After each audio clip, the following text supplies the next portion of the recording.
Bom, a psicologia jurídica se caracteriza como uma sub-área da ciência psicológica, que tem como finalidade aplicar os conhecimentos que vêm da psicologia no campo jurídico, né? Com o intuito de estudar o comportamento humano no âmbito das relações das pessoas com a justiça. A psicologia e o direito são ciências que compartilham do mesmo objeto de estudo, né? Que é a conduta humana. Mas é o psicólogo jurídico que alia os conhecimentos dessas duas áreas, psicologia e direito.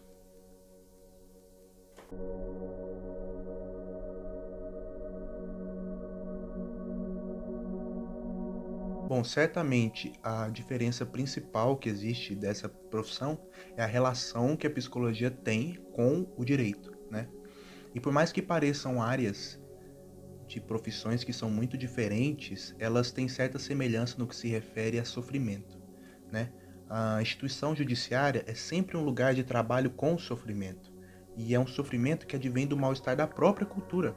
E esse mal-estar, ele encontra uma forma muito particular de se expressar e de demandar alívio.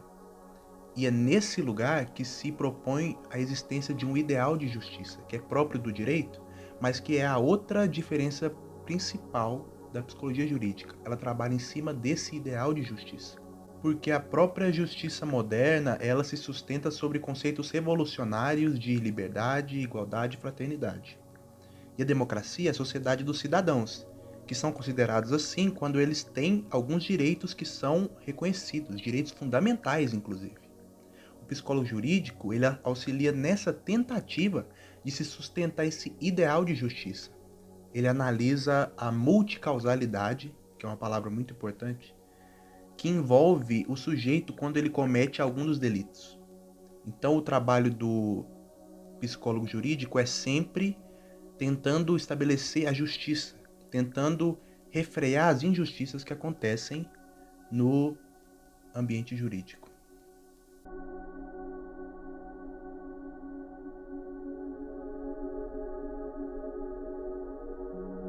A principal função do psicólogo no âmbito da justiça é auxiliar em questões relativas à saúde mental dos indivíduos envolvidos em algum processo.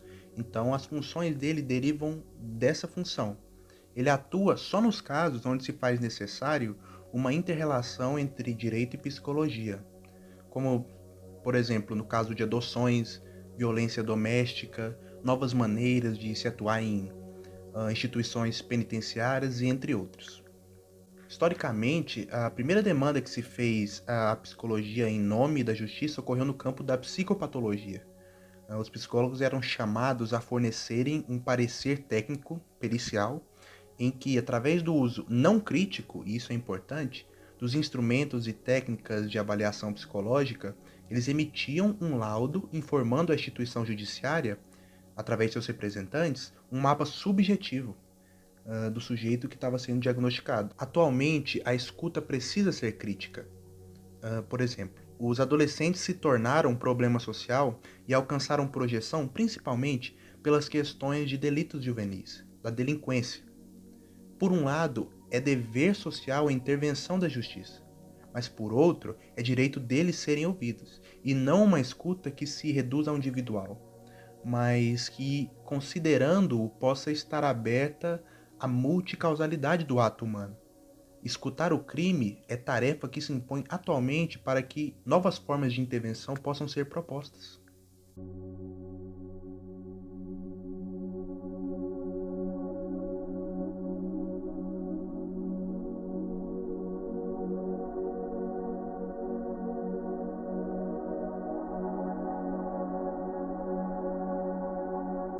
Alguns dos transtornos mentais mais comuns são a depressão, a ansiedade e a esquizofrenia. Vários são os fatores que podem desencadear um problema desse nível, como a hereditariedade, abuso de substâncias que desregulam as funções do cérebro, mas principalmente experiências sociais traumáticas, né? A marca dessa sociedade contemporânea com certeza é o cansaço, né? O rosto da sociedade é uma mistura de depressão e ansiedade. De acordo com os dados da Organização Pan-Americana de Saúde, A depressão acomete mais de 300 milhões de pessoas no mundo, entre todas as idades, sendo que as mulheres são as mais afetadas. Entre os sintomas estão a tristeza profunda, a falta de energia e a motivação. O Brasil é o país com a maior taxa de pacientes com distúrbios de ansiedade.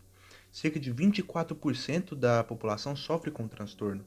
O problema é caracterizado por um constante nervosismo, um medo excessivo, dificuldade de dormir, problemas de concentração e entre outros. Ou seja, a face da sociedade é o cansaço, porque muitos dizem que o mal do século é a depressão. E essa afirmação é verdadeira.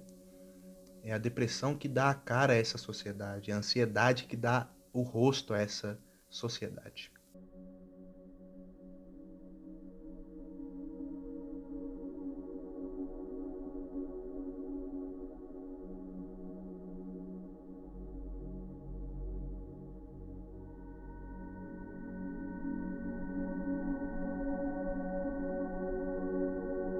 Bom, para ilustrar um pouco da minha opinião, eu me faço valer de dois teóricos, que seriam Byung-Chul Han e Guy Debord. A principal obra de Byung-Chul Han na atualidade é A Sociedade do Cansaço. Nela ele revela uma sociedade pós-moderna que é profundamente marcada com a ética do capitalismo. E essa ética, ela imbui nos seres aos quais ela tem como servos uma necessidade psicológica e cultural de se apresentarem sempre como imperativos, infalíveis, incansáveis, sempre vencedores. Byung sustenta em sua obra que as sociedades ocidentais elas não são mais designadas pelaquela negatividade típica de sociedades disciplinares, mas em contrapartida elas distinguem-se pelo excesso de positividade. Um exemplo dessa realidade é o slogan do ex-presidente estadunidense Barack Obama, Yes We Can. Esse slogan ele expressa com precisão o excesso de positividade da sociedade do desempenho, que é outro nome que ele dá para a sociedade do cansaço. Em seu aspecto imanente, ele remete a uma falsa liberdade ao impor aos indivíduos o imperativo da realização, da mobilidade, da velocidade, de sempre se superar. Sendo assim, fica claro que esse modelo imperativo convence os seres a atingir um patamar de extrema produtividade e felicidade constante. E é esse o maior inimigo da saúde mental dos indivíduos. Outro teórico muito importante é o Guy Debord, e ele relata em sua obra Sociedade do Espetáculo como que o século XXI contemplou a fase mais intensa da expansão tecnológica, né? Não se passa um dia sem se descobrir algo inovador ou revolucionário. Esta é a era da tecnologia e, mais precisamente, da internet. E junto com esses avanços vieram mudanças na forma como que os seres humanos estabelecem as suas relações interpessoais. Passamos a ter a nossa dimensão pessoal regida e mediada por imagens. E essa condição nos levou a um novo paradigma relacional. Nós nos relacionamos visando sempre um espetáculo.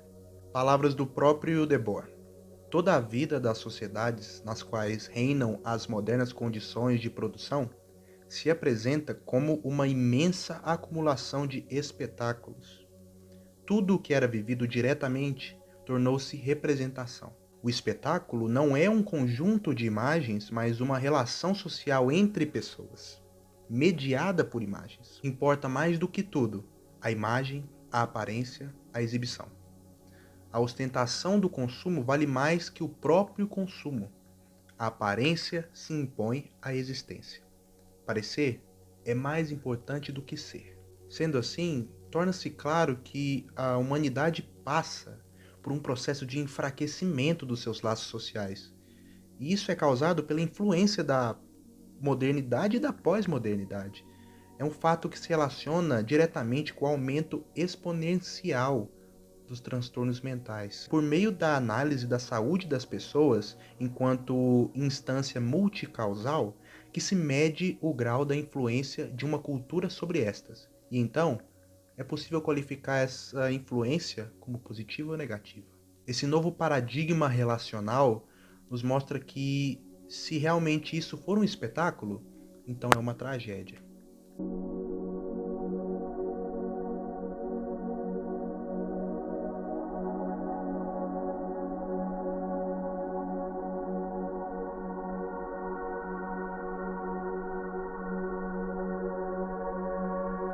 Bom, para entender isso, a gente precisa retornar naquilo que foi falado antes, aquele conceito que foi posto, que é do ideal de justiça. A própria existência de um sistema jurídico já assume que os seres humanos devem ser responsabilizados pelos seus erros. Se a gente assume que tudo o que envolve o ser é determinado e foge do seu controle, então nós não podemos responsabilizá-lo de nada, e a realidade se transformaria num verdadeiro caos. Essa noção de responsabilidade e direito é muito bem difundida em Habermas. Todavia, é preciso assumir que o meio social exerce sim uma pressão modeladora que quase chega a ser absoluta. É uma influência tão intensa e profunda que pode definir até os fatores mais profundos da psique de um indivíduo. Acontecimentos traumáticos, rotinas estressantes, relacionamentos abusivos e outras situações como essas são situações que criam essa influência. É aí que entra o psicólogo jurídico. É no esforço de entender o contexto no qual o indivíduo está inserido, na sua relação de singularidade com a forma que a cultura o atravessa e utilizando das técnicas e instrumentos de avaliação psicológica, que o psicólogo consegue amenizar o horizonte de injustiças que muitas vezes são cometidas nos tribunais.